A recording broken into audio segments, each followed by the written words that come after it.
Bismillahirrahmanirrahim. Assalamualaikum warahmatullahi wabarakatuh. Pada kesempatan kali ini kita akan belajar di kelas 8 bab yang pertama, yaitu materi meyakini kitab-kitab Allah, mencintai Al-Quran. Adapun submateri yang akan kita bahas adalah Al-Quran sebagai kitab suci umat Islam. Nah, tetapi sebelumnya, bagi kamu yang belum subscribe, silahkan subscribe dulu, pencet tombol like, kemudian share channel Guru Cerdas agar channel ini dapat terus berkembang dan memberikan manfaat bagi kita semua.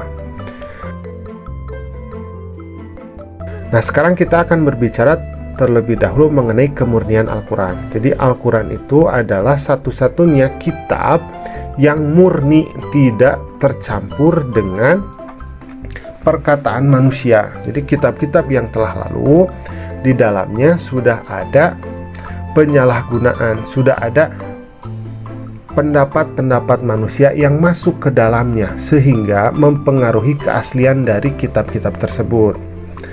Nah, tetapi Al-Quran ini terjaga. Al-Quran ini murni, tidak dirubah, tidak ada yang mampu merubahnya. Nah, kenapa Al-Quran dan isinya ini tidak mengalami perubahan, baik penambahan maupun pengurangan?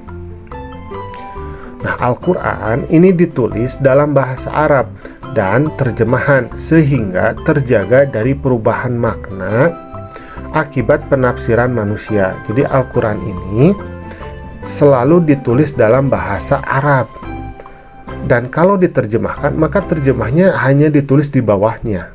Tidak boleh kita membaca Al-Quran itu melalui terjemahnya saja. Kenapa? Karena terjemah itu takutnya ada pendapat-pendapat manusia yang masuk ke dalamnya sehingga mempengaruhi kemurnian dari Al-Quran. Nah, kemudian Al-Quran ini juga terjaga dalam hati dan pikiran para penghafal Al-Quran yang jumlahnya jutaan. Jadi kitab Al-Quran ini dihafalkan, bukan hanya ditulis dalam sebuah kitab, bukan hanya dibaca, tetapi Al-Quran juga dihafalkan sehingga ketika ada orang yang jahat hendak merubah Al-Quran, ini dengan sangat mudah diketahui karena orang yang menghafalkan Al-Quran ini jumlahnya jutaan. Nah, ketika ada orang yang mau merubah Al-Quran, maka dengan sangat mudah bisa diketahui. Karena itu Al-Quran dari semenjak masa Nabi Muhammad sampai masa sekarang itu tidak mengalami perubahan dari isi ataupun dari pengurangan juga. Jadi selalu terjaga kemurniannya. Nah, Al-Quran ini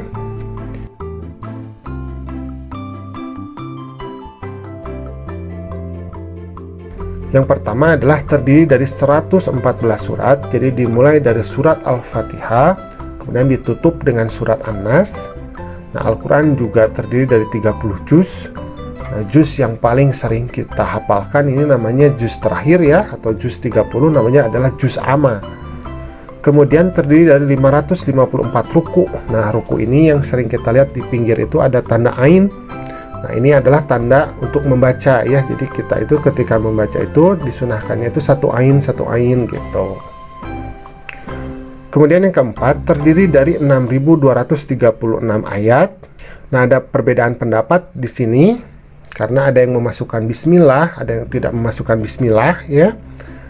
Jadi ada yang mengatakan 6.666 ayat, tetapi ada yang mengatakan juga 6.236 ayat.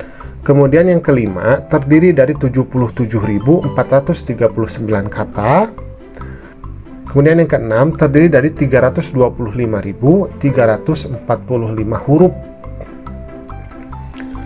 Nah, Al-Quran ini diturunkan selama 22 tahun, 2 bulan, dan 22 hari. Surat yang pertama diturunkan adalah surat Al-Alaq ayat 1-5. Jadi Al-Quran ini diturunkan 13 tahun di kota Mekah, kemudian 10 tahun di kota Madinah. Jadi diturunkannya tidak langsung dalam satu kitab, tetapi diturunkannya secara perlahan. Nah, ketika turun Al-Quran, maka Nabi memerintahkan para sahabat yang hadir itu untuk mencatatnya. Kemudian Nabi juga menghafalnya. Nah, kemudian Nabi memerintahkan untuk ayat yang turun tersebut nantinya akan ditempatkan di surat apa, pada ayat keberapa. Nah, seperti itu. Jadi Al-Quran itu diturunkannya secara perlahan, yaitu selama 22 tahun, 2 bulan atau 22 hari. Nah, surat yang pertama diturunkan ini namanya adalah surat Al-Alaq ayat 1-5. Ketika Nabi berusia 40 tahun, Nabi sedang bertahanuts di Gua Hira. Nah, kemudian muncul malaikat Jibril yang menyampaikan ayat 1-5 dalam surat Al-Alaq. Nah, sekarang kita akan berbicara tentang perbedaan ayat Al-Quran yang diturunkan di Mekah dan Madinah, atau ayat Makkiyah, kemudian ayat Madaniyah. Nah, kalau ayat Makkiyah, surat dan ayatnya pendek-pendek, misalnya surat An-Nas, surat Al-Ikhlas, kemudian surat Al-Falaq. Nah, kebalikannya, kalau Madaniyah, surat dan ayatnya panjang-panjang, misalkan surat Al-Baqarah, surat Al-Maidah. Nah, seperti itu ya. Kemudian yang Makkiyah, gaya bahasanya singkat dan padat. Jadi ayatnya kan pendek-pendek tuh, jadi singkat dan padat, dan biasanya ini berbicara tentang akidah. Nah, kalau bahasa Madaniyah, ini bahasanya jelas dan lugas, jadi panjang-panjang, misalnya menjelaskan tentang hukum.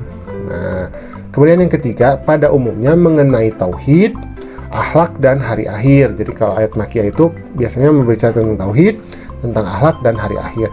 Nah, kalau Madaniyah ini berbicara biasanya mengenai norma hukum untuk pembentukan dan pembinaan masyarakat Islam, negara yang baik, adil, dan sejahtera.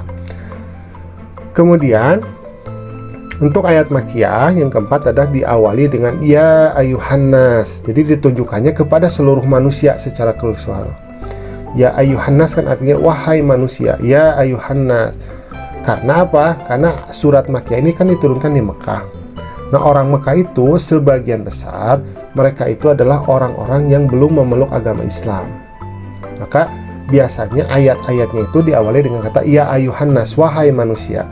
Nah, kebalikannya, kalau surat Madaniyah ini diturunkannya itu di Madinah. Nah, sudah banyak orang menganut agama Islam, dan di kota Madinah pun ini sudah banyak para ahli kitab. Jadi orang-orang yang memang sudah beragama Kristen atau beragama Yahudi kalau di Madaniyah. Makanya ayatnya itu biasanya diawali dengan ya ayyuhalladzina amanu, artinya wahai orang-orang yang beriman. Seperti itu. Nah, alhamdulillah pembelajaran kita pada kesempatan kali ini sudah selesai. Terima kasih ya sudah mau menyimak. Assalamualaikum.